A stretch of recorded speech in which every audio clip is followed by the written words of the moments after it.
Praise the Lord. Hilary and Jackie is the name of a movie, and it is a true story of a world-famous celloist and her sister. But it's basically the story of this world-famous celloist. And when I actually just took the movie out because I wanted to relax a little, and to my surprise, the Lord has told me He wants me to preach on it. I've been meditating on this movie for 3 days now. It's taken me a while to really grasp all of the supernatural elements of it. I had to have a discussion with the Lord about it once I realized that He wanted me to preach on it last night.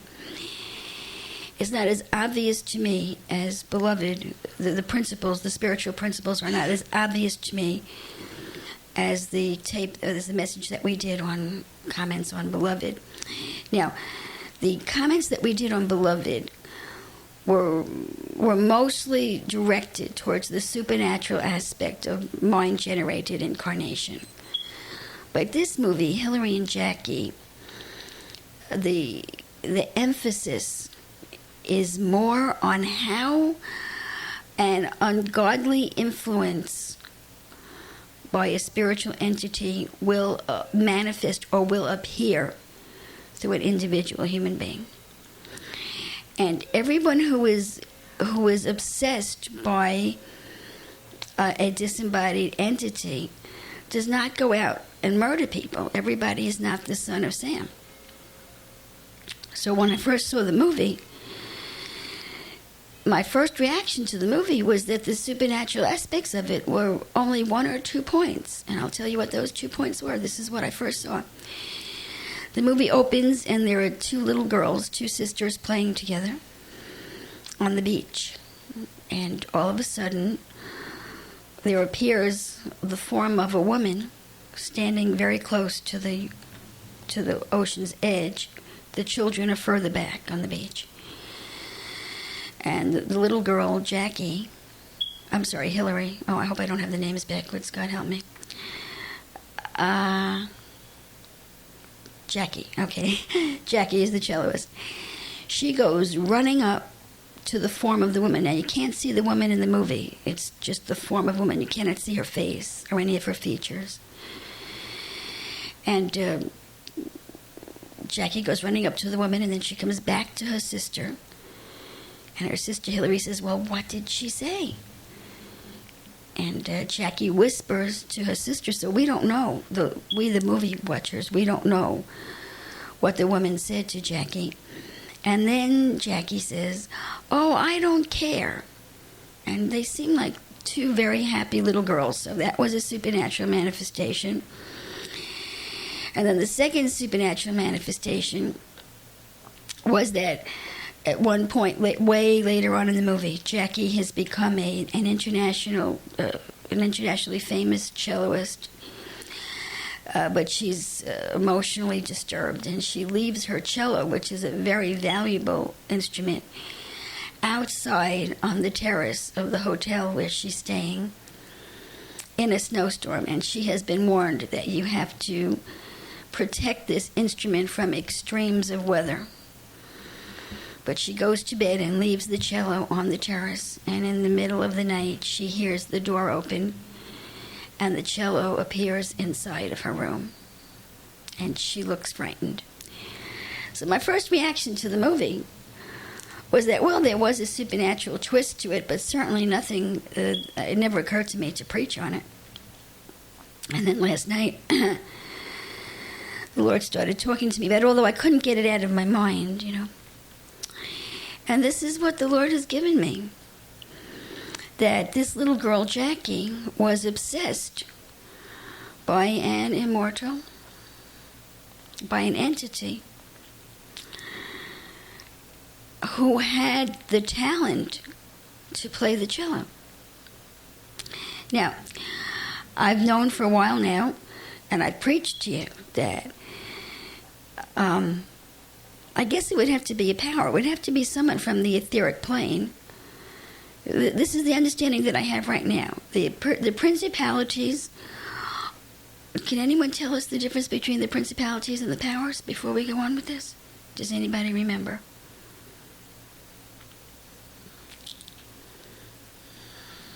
Okay. You want to try? Okay.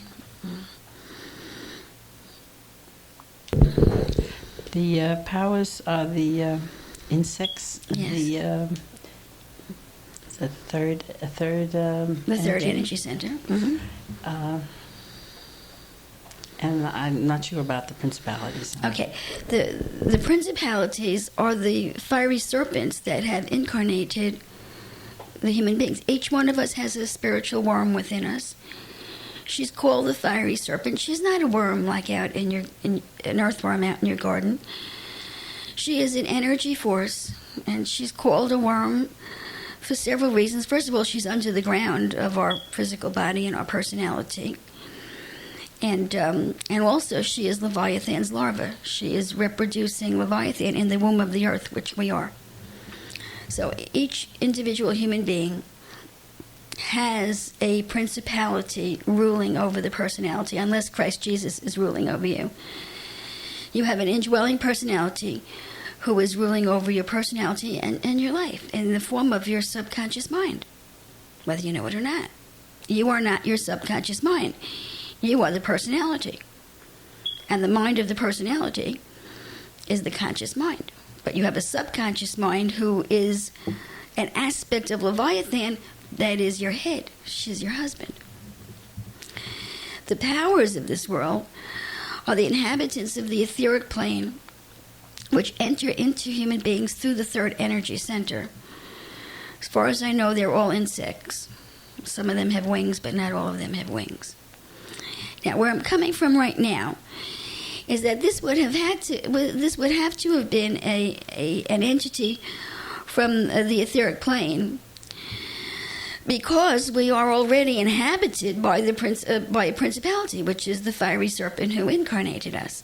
So this is where I am right now, that each one of us is occupied by one principality, a fiery serpent, and possibly many entities, or at least we're open to the potential of many entities from the etheric plane entering into us if the door is open wide enough. One principality, many powers in the individual.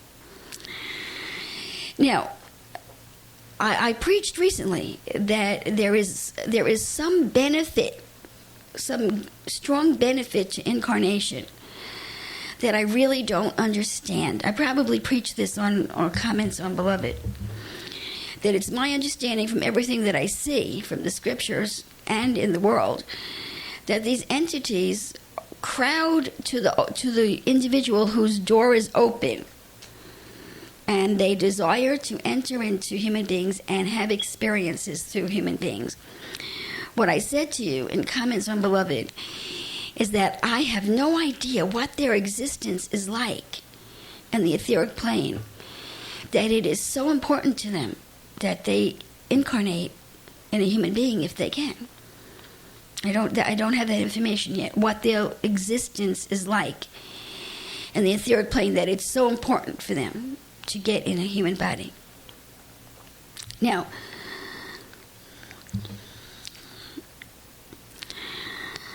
these powers, apparently, they have talents. They have talents, and they want to express their talents through a physical body.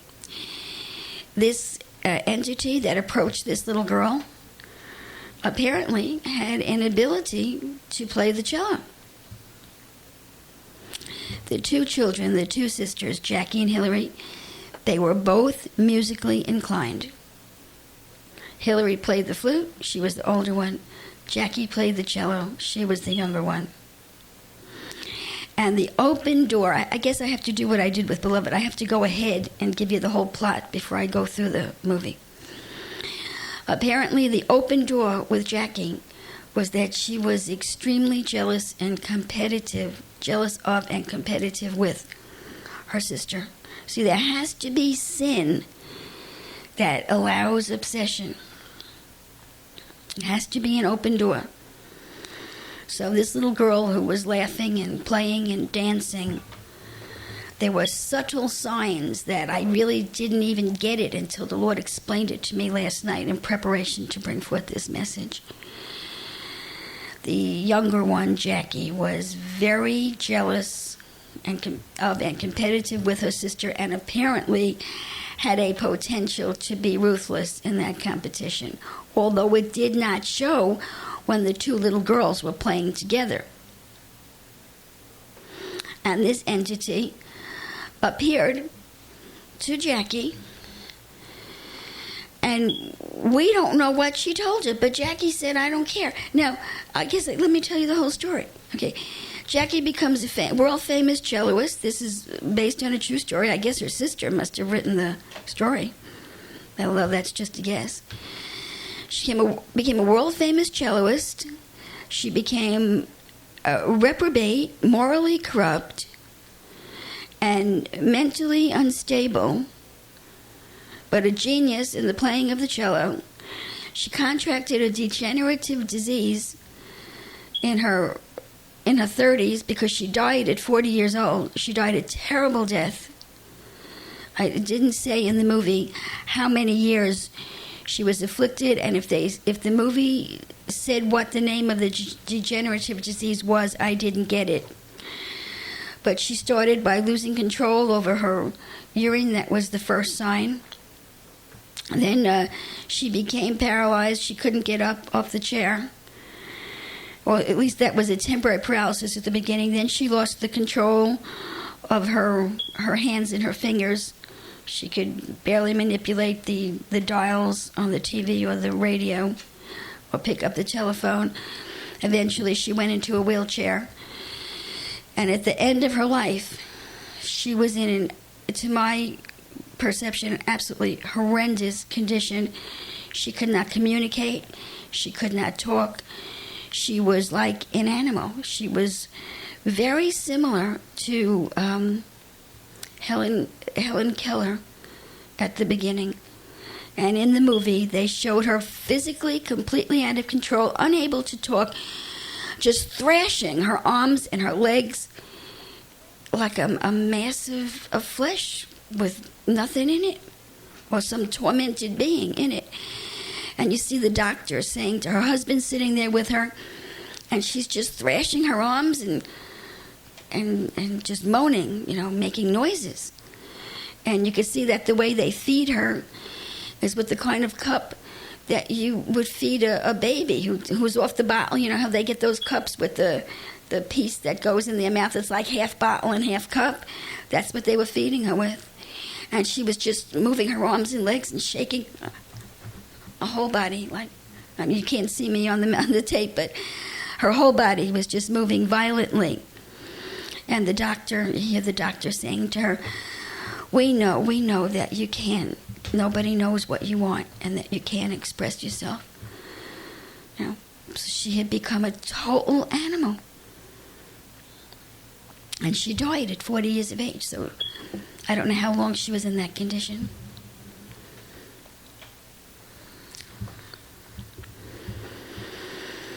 And as we go on, we will see that the two girls had an unhealthy soul tie. Is there anything else I want to tell you about Jackie first? Okay, I believe that this entity manifested from the astral plane, okay, and possibly even said to Jackie, you are going to... Now, this is my interpretation. This did not happen in the movie. You are going to be a great musician, but you're going to die young. Maybe the entity said something. It looked like a woman. The woman said something like that to Jackie that caused Jackie to tell her sister Hilary, I don't care. And she was happy and dancing.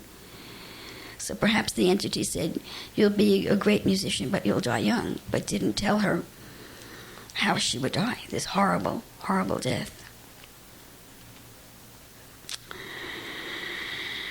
And it seems that there are entities that have talent. You see, now you have to remember these powers in the etheric plane, they're formed from the conscious earth. And the way or the clay of the conscious earth, which means the way the earth became clay is that the waters of Jehovah's semen made the earth clay. There's no sperm in them. It's just the clay that's made from the waters of the seminal fluid plus the earth. That's what the creatures of the etheric plane are made of. Yet they seem to have talent. Well, the waters of Jehovah's seminal fluid are so great that they can impart consciousness, so why is it so hard to believe that they can impart talent? And the thought that came to me is that I wonder if this wasn't Beethoven's experience. I did read about his life and see the movie. He seemed to be an imbalanced man, at least according to the literature that I've read. An imbalanced man and utterly corrupt and morally corrupt.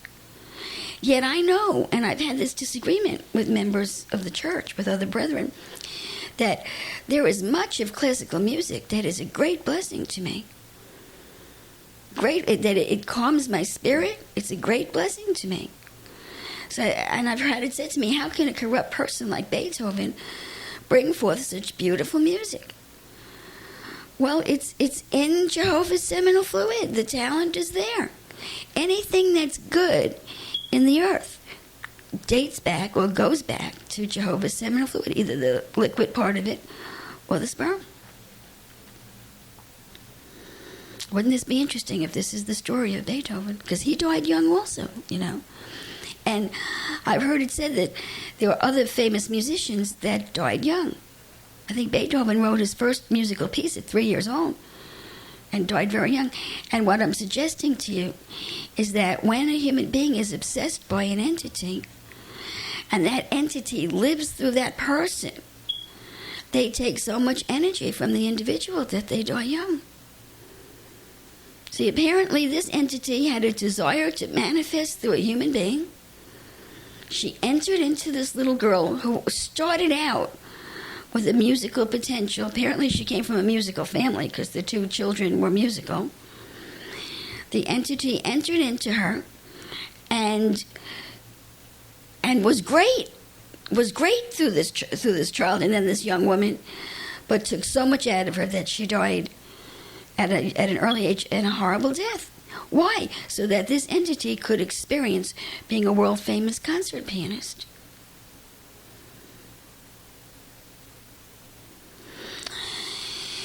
The overriding indication, I would say there were two overriding indications of obsession. Now, I don't know if this is true of Beethoven also, but both Beethoven and this celloist, Jackie, they were not emotionally stable, and they were absolutely bizarre. If the movie Beethoven was accurate, Beethoven was a bizarre human being. Or he did bizarre things. And we see Jackie doing bizarre things. She has, for example, she has fans who are just thrilled by her music. We see her sitting on a chair after the concert, and she was an attractive young lady with a beautiful gown on. And a man who had seen the concert came to her with his wife and said, "We would be honored if you would have dinner with us." And Jackie said to them, "Well, I would like to, but I can't because I stink." And they looked at her, and she says, "Yeah, I'm just filled." She put her hands on her midriff, and she said, "I'm just filled with sweat." And she lifts up her armpit and sticks her armpit in their face and says, "And I just stink." And they were horrified, and they walk away from her. Now, most great musicians, you don't even have to be great, most musicians that are professional love their work. It's not easy being a musician. It's a hard life. You have to travel all the time, and you don't always make all the money that you would want or have the financial security that you want. Most musicians, most artists, most people that are involved in creative pursuits, they're doing it because they love what they're doing. But Jackie didn't love what she was doing. And it even tells us in the movie that she hated what she was doing. And at one point she was talking to someone and she said, I had no choice. I had no choice. And the first time I heard that, I thought she was saying she had no choice because her mother was like the mothers who were portrayed of child actors. You know, the mother was right there wanting her to be the famous musician and all excited that she was the musician. That was my first reaction. But now I'm thinking that she was saying she had no choice because she was possessed by this entity that wanted to play through her. And it was that very entity who brought her cello in when it was about to be ruined out on the terrace. The entity was saying to her, I'm going to play through you so long as your hands work. And I'm not going to let you ruin this cello. You belong to me. The entity said to Jackie, you belong to me. And this is what we do. We are international concert cello players. So here's the sign that Jackie's obsessed. She doesn't even want to do what she's doing. She's not happy. She's morally corrupt. And we don't see how it happened. It's just manifested in the movie that she comes back from one of her concerts overseas. She's still a very young woman. And she's discovered fornication. We see that she's telling her sister HILARY that you can go out and have these experiences and you don't have to be married. And the suggestion was that they were raised in a Christian-based home. There was no sign of them going to church, but they were raised with Christian morals. I'm sure that she was told not to fornicate. But she comes back from Europe and tells her sister HILARY that she found out that she can fornicate, and she has a contraceptive device, which she shows her sister. And we see that there's a moral problem there. And we also see that she's extremely selfish, that she wants all of the attention. She wants her sister to be there for her. She's not concerned about her sister's life, and at some point her sister meets a very nice man who wants to marry her. And Jackie is angry. She does not want her sister to get married. She does not want her sister to get married. She wants her to be there for her.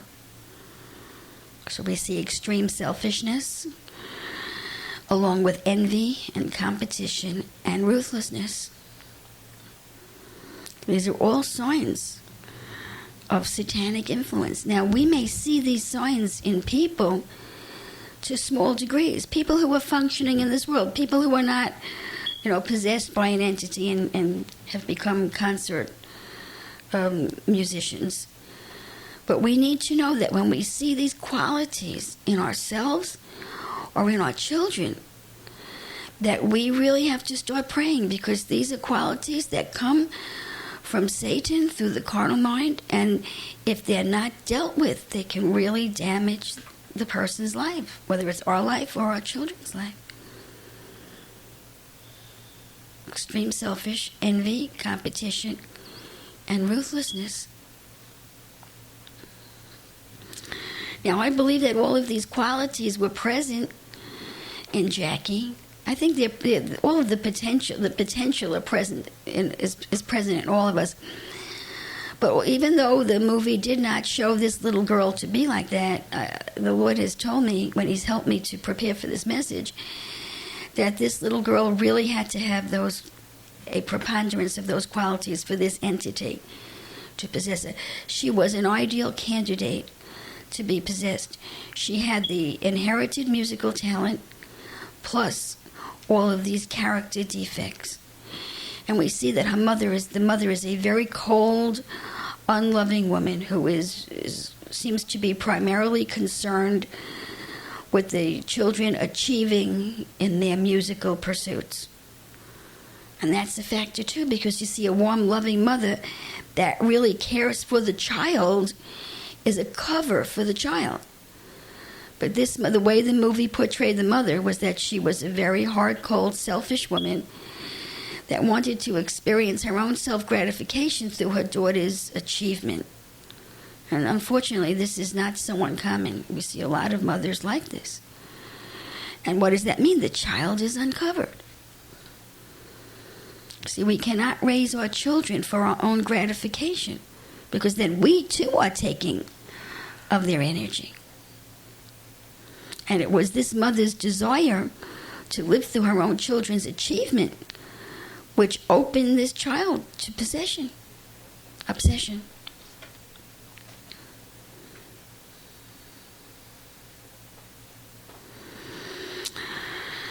Okay, I think I'll start going through the story now.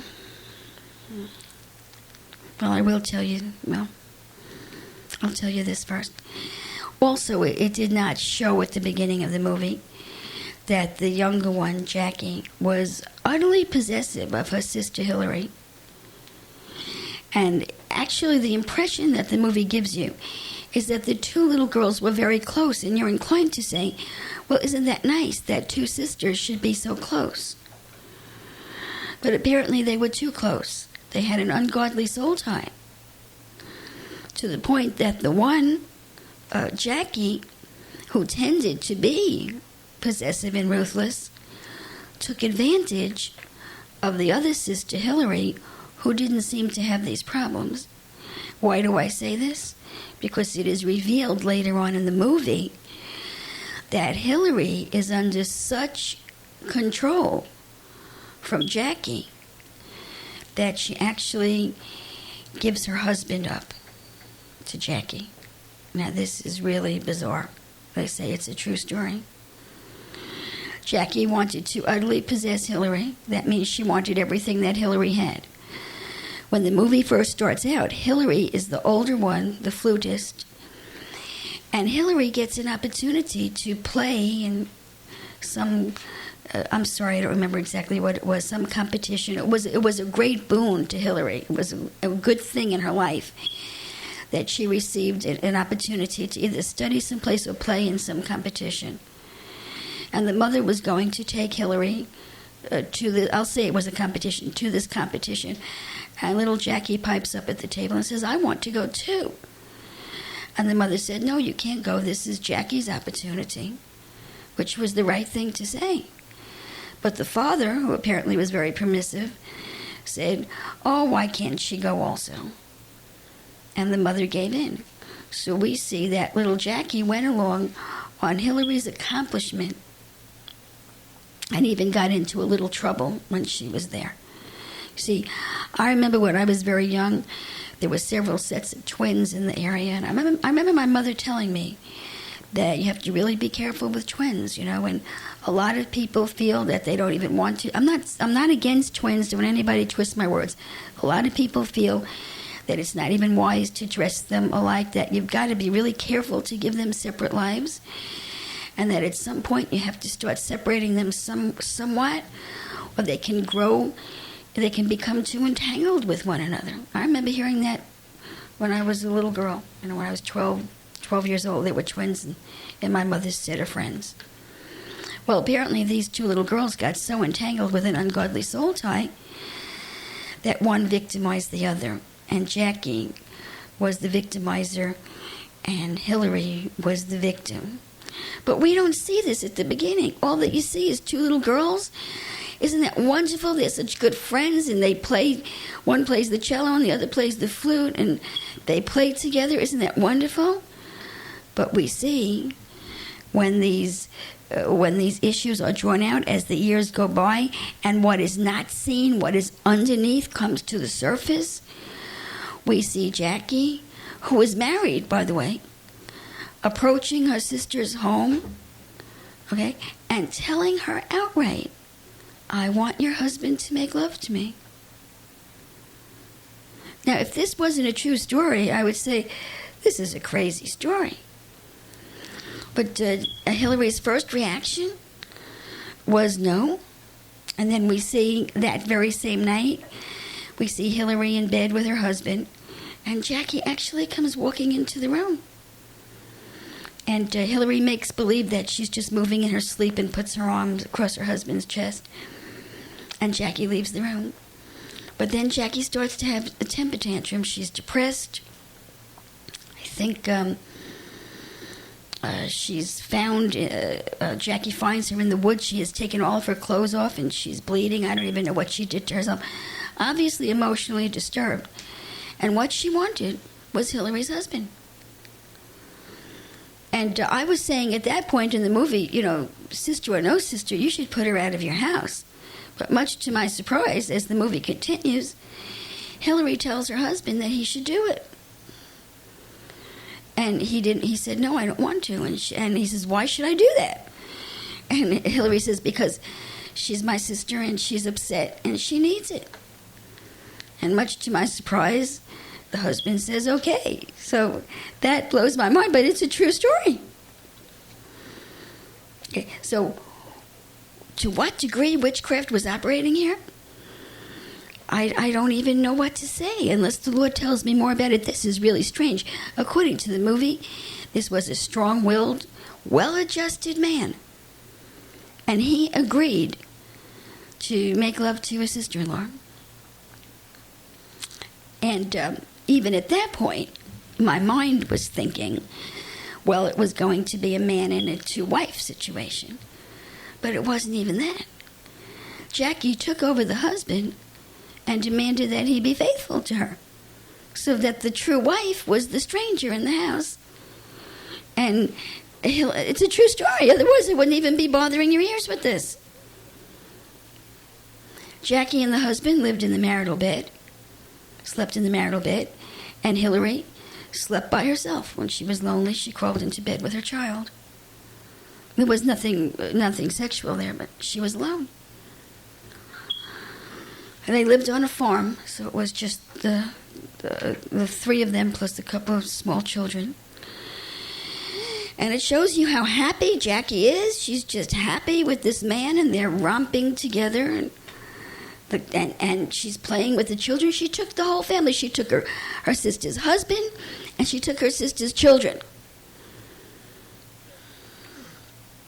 Romping and playing together, and Hilary was the outsider.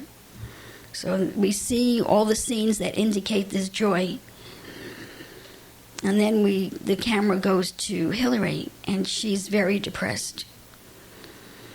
Now, on the surface, you say, well, what is wrong with this woman? I honestly cannot tell you to what degree witchcraft was operating here. I know that this is a bizarre situation. And it would be bizarre. It's bizarre that Jackie was able to influence Hilary to this degree. But that Jackie could influence this strong-minded, very well-adjusted man to this degree blows my mind. And I have no answer to it other than the seduction was that strong. I don't know what else to say. Well, at one point, Hilary becomes visibly depressed, and her husband comes to her in the middle of the night, and he wants to make love to her. And I'm telling you, this is a total role reversal. Hilary says, no, you can't. She will never talk to me again. Now, this is the wife. The sister has completely taken over the husband and is now the high point of the whole household, just as she was the high point of the whole household in the earlier residence with the parents who made her everything because she was the international concert pianist. The whole household revolved around, Lord just told me something else very interesting. The whole household revolved around Jackie. And everybody had to be quiet. Hilary had to be quiet when she slept. Jackie was the god of the household. And when Hilary first brings her husband into the family, and he meets Jackie, you could see that Jackie is taken with him.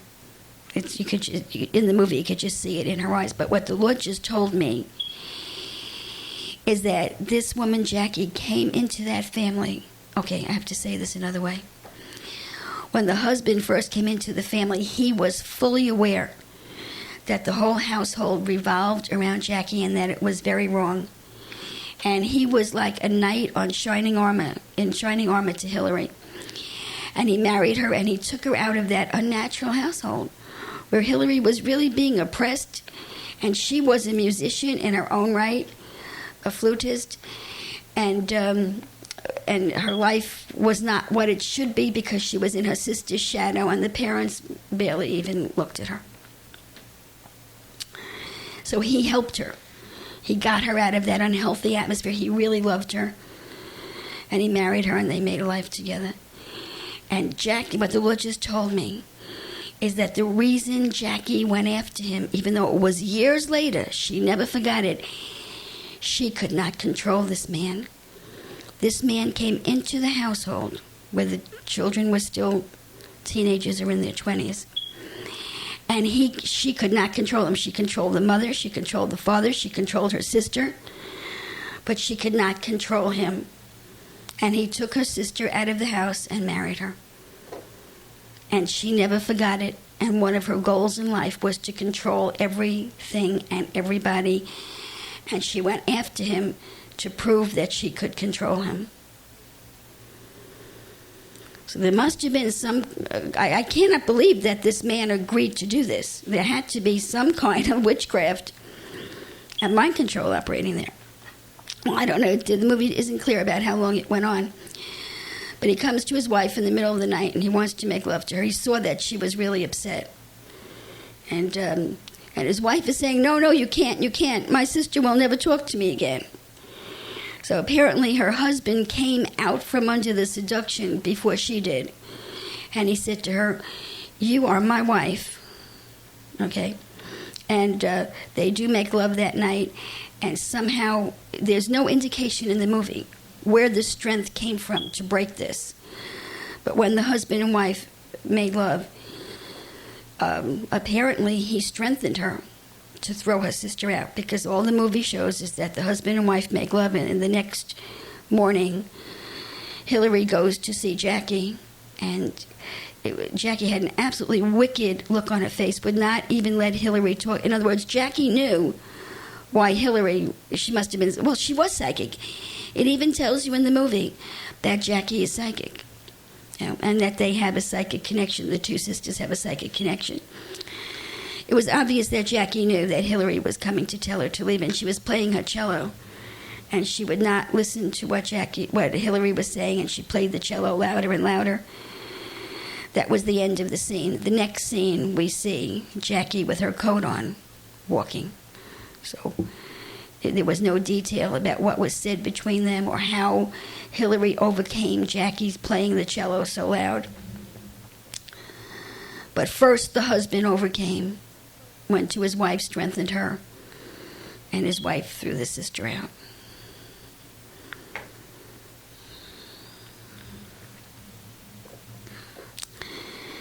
And the Lord just told me that her whole interest in him was that she could not control him way back in the parents' house. Interesting. What else can I tell you about this movie?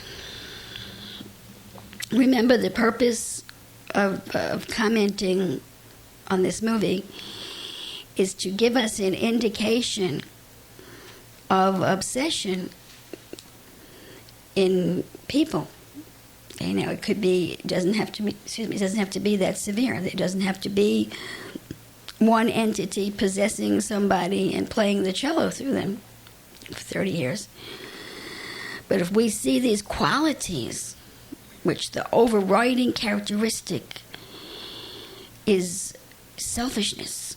You see, because Jesus said, if you love your brother, you see, you wouldn't do these things if you love your brother. See? If you love somebody, you put their needs ahead of yours, unless, of course, it becomes unreasonable. So overriding selfishness is the overriding quality that we must seek to rid ourselves of, because selfishness is an open door to degeneration into a very bad place, and it gets worse with each generation. The sacrificial life is the way. You've got to sacrifice for your children. sacrifice for your husband, sacrifice for your wife, sacrifice for your parents. It has to be a godly sacrifice now. You have to, if you don't know what a godly sacrifice is, you have to ask the Lord to show it to you.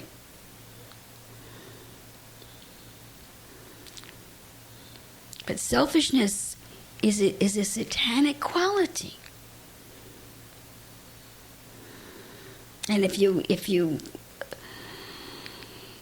yield to that, you open yourself to all kinds of increased satanic qualities and behavior that will be passed on to your children. This is not a message to frighten you. This message is telling you that as we move into the new age, there is going to be more and more and more of this. As people become more selfish and as people turn away from the Lord Jesus Christ, they are going to be subject to obsession by entities that want to live through them. Now, this particular entity wanted to be a cello concertist and wanted to be sexually reprobate. And to me, it's just another witness that when an entity obsesses you, even if that entity comes with a talent, a great talent, just the very fact that they obsess you drains your energy so you die young and results in moral corruption. I don't see that you could be obsessed by an entity who's living its life through you, even if its primary quality is being a great musician. I don't think that you would be moral, because this kind of obsession does not bring morality with it. Morality is something that comes from the higher qualities. And we see that there was a conflict in Jackie. I touched on this earlier. She was a great musician, but she didn't love her work. And being a great musician did not produce greatness in her. It did not produce greatness in her. She, as an individual human being, went down. Now, when the talent is developed by Christ Jesus, the exact opposite happens. Christ Jesus doesn't drain your energy. He doesn't give you premature death. He joins with the talent in you, and he works it together with a moral, upright lifestyle that produces long life. So look for this contradiction. You have this somewhat. Look for people who are doing things, but their heart's not in it. They're doing it for whatever reason, but it's not making them happy. They're doing it because they think it's right. They're doing it because they think it looks good. You can't go on like that. Something not good has to come out of this. See? If your good works are coming out of Christ, you will be happy doing them. You will be a cheerful giver and a cheerful doer. You will enjoy them, and you will have satisfaction from them, and you will grow and blossom.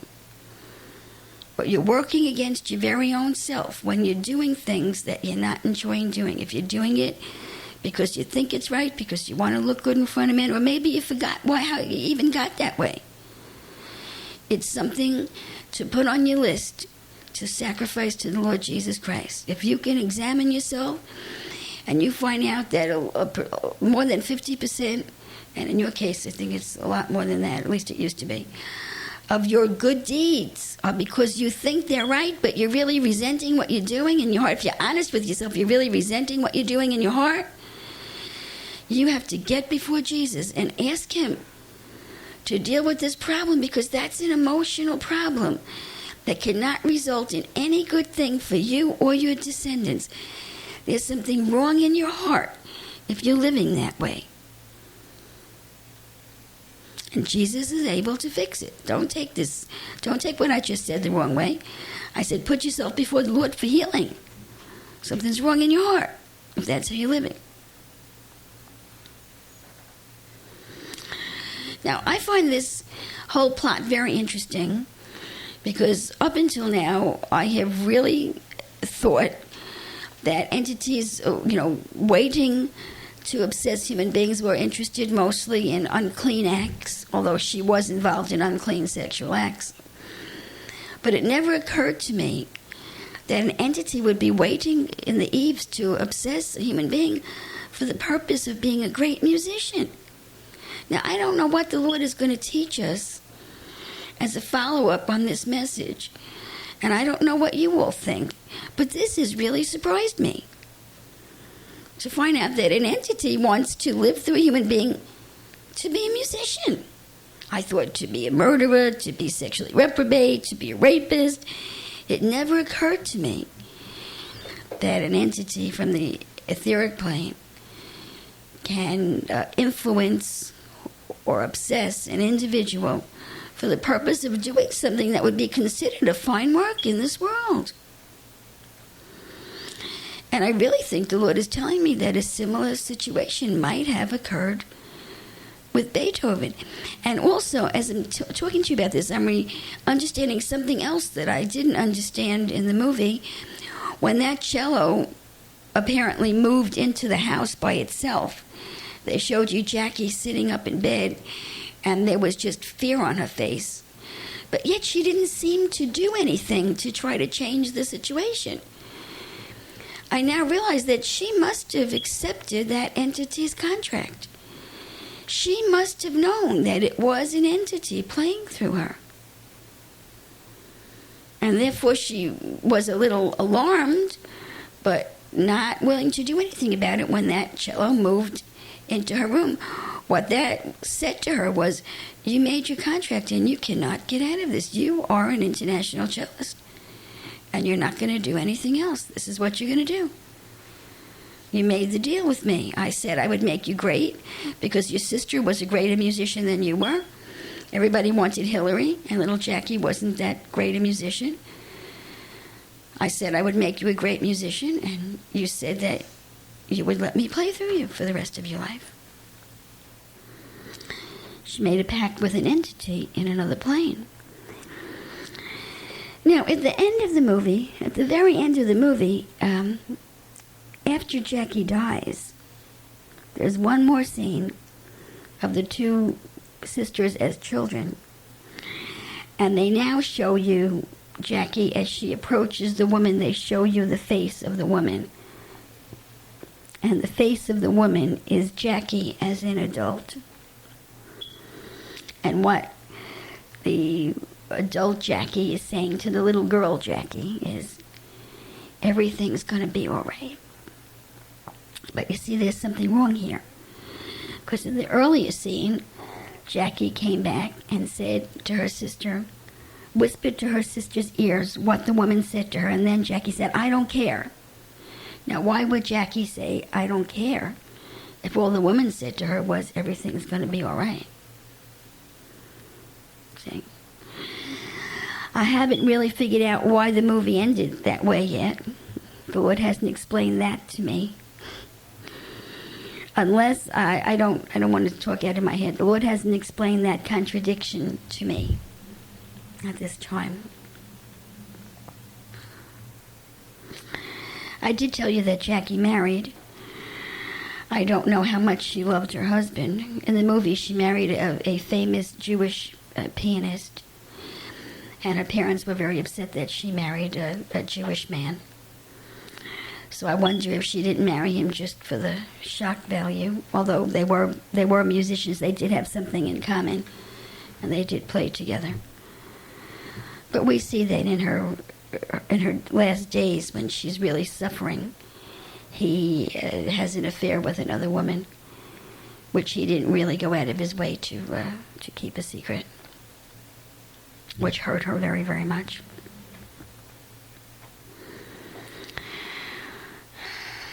Very interesting.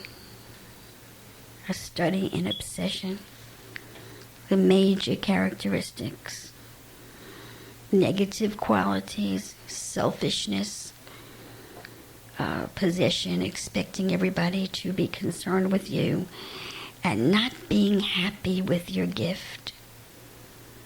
Those are the overriding qualities. What else can I tell you about this movie?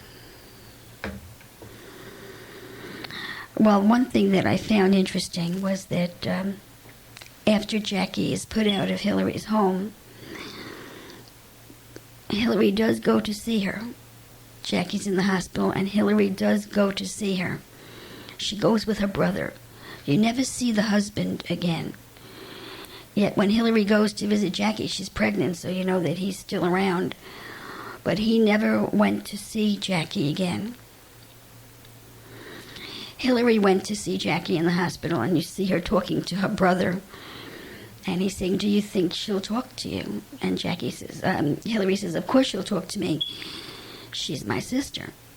She walks into the hospital room, and Jackie is visiting with another visitor. And Jackie completely insults her. You can see that Hilary is pregnant, so Jackie must have been envious. And she says to the other visitor, "Oh yes, this is my sister," and whatever else she said about her. And then she says, "And if you're really good to her, she'll loan you her husband." So she really insulted her in front of this other person. And Hilary goes away and doesn't visit her for a long time. But at the very end, when Jackie's completely out of physical control, and the doctor's saying to her, somewhere there's somebody that understands you. We know that you cannot make your needs known, but somewhere there's somebody who understands you. And Jackie's heart must have been really crying out in torment, and we see that Jackie wakes up in the middle of the night with a start. So the two sisters were psychic, and they still have this soul tie. Jackie cried out for Hilary in her travail. Nobody could, even her own husband. She was a total lump of flesh. So she cried out for Hilary in her last moment, and Hilary woke up with a start in the middle of the night and responded to the call. She went to the house. Jackie was not in the hospital. She was in the house. Hilary walks and takes her in her arms and started talking to her. And Jackie actually stopped flailing her arms. All that movement stopped. And she was just at peace in her sister's arms. So, another major lesson here. Beware of soul ties that are too strong. Between sisters, between husband and wife. We're made to have many people in our lives.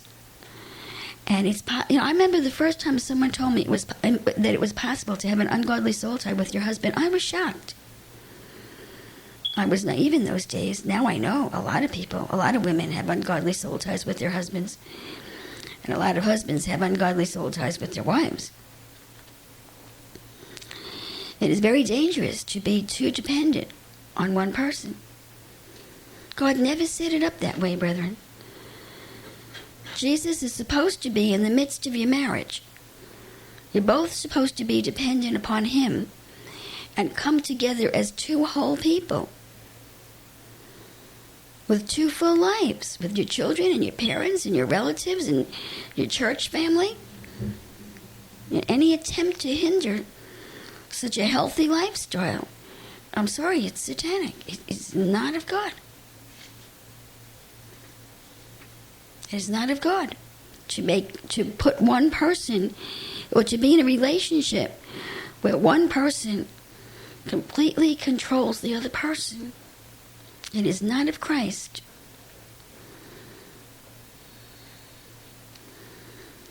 It is of Satan.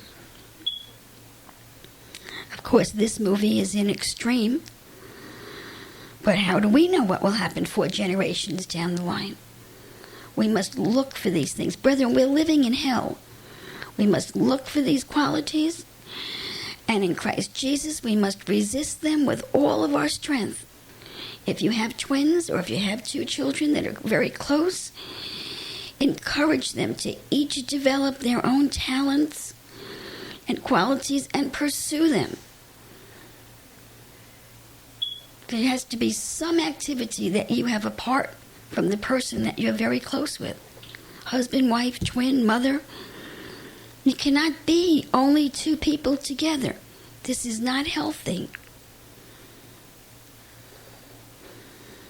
We're all fallen, brethren.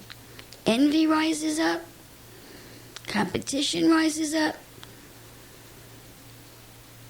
Possession rises up. And not everybody is quite capable of dealing with it. You know, going back to the two little girls, remember that Hilary was the older one, and she was the one that was sought after. But after Jackie meets the woman at the beach, the mother had said to her, if you want to go where Jackie goes, you have to practice and be as good as her. And we see Jackie practicing everywhere she goes. She's practicing her cello. And then there's a competition that they both enter into, one for the woodwinds and one for the string instruments. Both sisters won in their category of instrument. But apparently there was one main scholarship that was given over all the categories of instrument. And Jackie won it. The movie shows you that Hilary was very upset. She was the older one. She was the one that had been in the lead all of these years. Hilary was very upset, but she dealt with it. Hilary did not have the emotional problems that Jackie had. She was upset, probably jealous. She felt bad, but all of the emotions that rage in something like that. Yet she accepted the fact that her sister won, and the prize was instruction by some famous celloist who trained her up, and eventually she became this great musician. So the movie clearly shows that it's just human. How could you not be jealous? How could you not be competitive?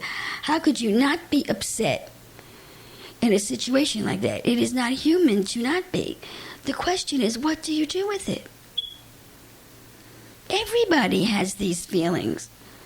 Somebody gets something that you want, it's not human. It's something that you've been wanting for a long time. It is not human to feel a prick of envy or competition or anger. This is all human. It's sin in your mind that you don't have the power to control. I don't have the power to control it. What we can control is what we do with it. Do we act on it or do we not act on it? Do we act on it behaviorally? And do we act on it in our thoughts? Now, most people that are striving to be Christians will not act on it behaviorally. But a large majority of Christians are not aware of what goes on with their thoughts. They push it out of their conscious mind, and their subconscious and unconscious mind is raging with envy towards their sister and their brother. It is this problem that the ministry of Christ Jesus tries to deal with, by helping us to recognize the thoughts of our unconscious and our subconscious mind, and thereby cleanse ourselves of all filthiness. How do you do that? You rebuke it. Christ in you rises up and say, I rebuke you, envy. I don't condemn you for being there, but you cannot continue to vibrate in my mind. I cast you into the lake of fire. I burn you. And Father, I bless that person. And I'm not going to be put off by what I'm feeling. I'm not going to be so upset by what I'm feeling that I'm going to want to hide this by blocking it out of my conscious mind. I'm going to admit that it's there, and I'm going to admit that it's sin, and I'm going to tell it that it won't live through me, and that it has to die, and I'm going to ask Jesus to help me to kill it. Then it's not sin unto you anymore, if you do that. If you just blind yourself to it by pulling the shade over your conscious mind, it's still sin unto you. So the body of Christ must be educated. If you think that you don't have an envious bone in your body, I challenge you to ask the Lord to show you envy when it manifests in you. It is a part of the human condition. We cannot stop it. This is Satan's thoughts living through us. But we can fight with it. And when we fight with it, and when we resist it, Jesus covers it. We don't have the strength to stop it.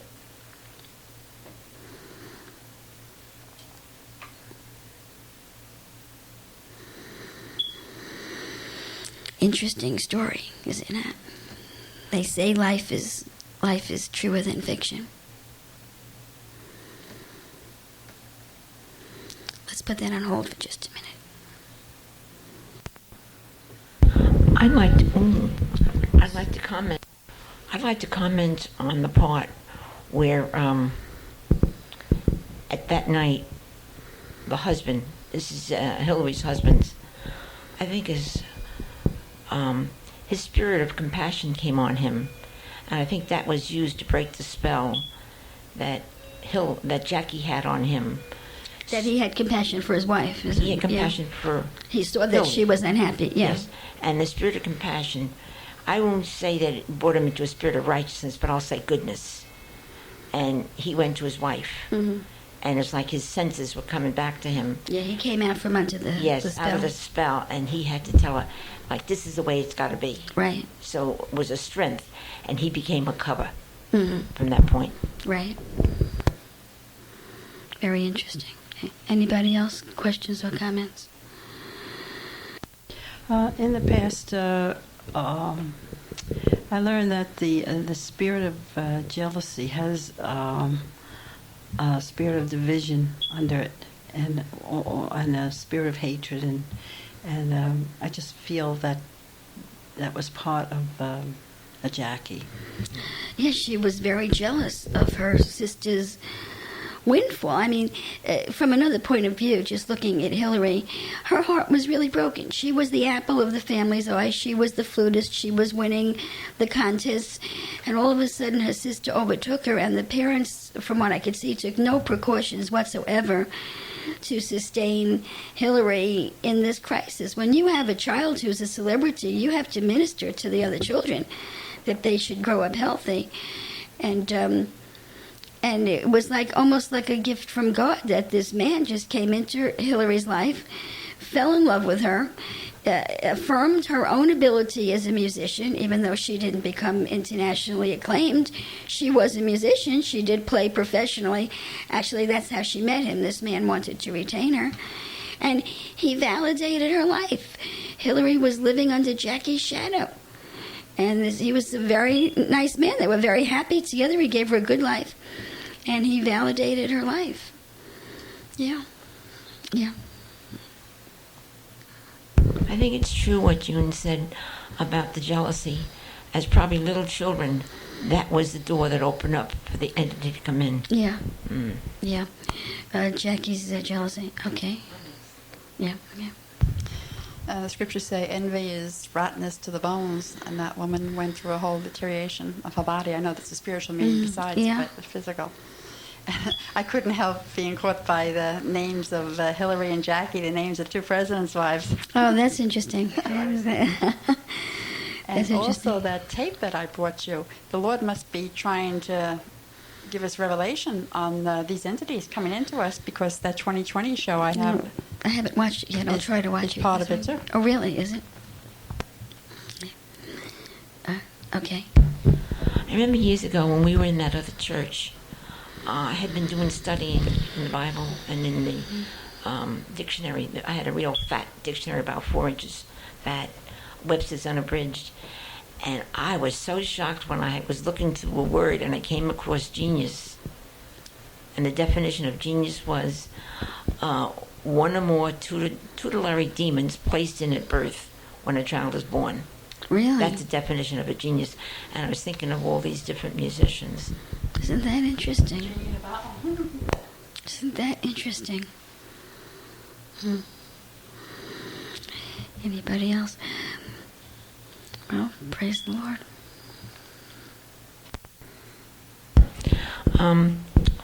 Sheila just asked, what kind of demons? And I said, tutelary.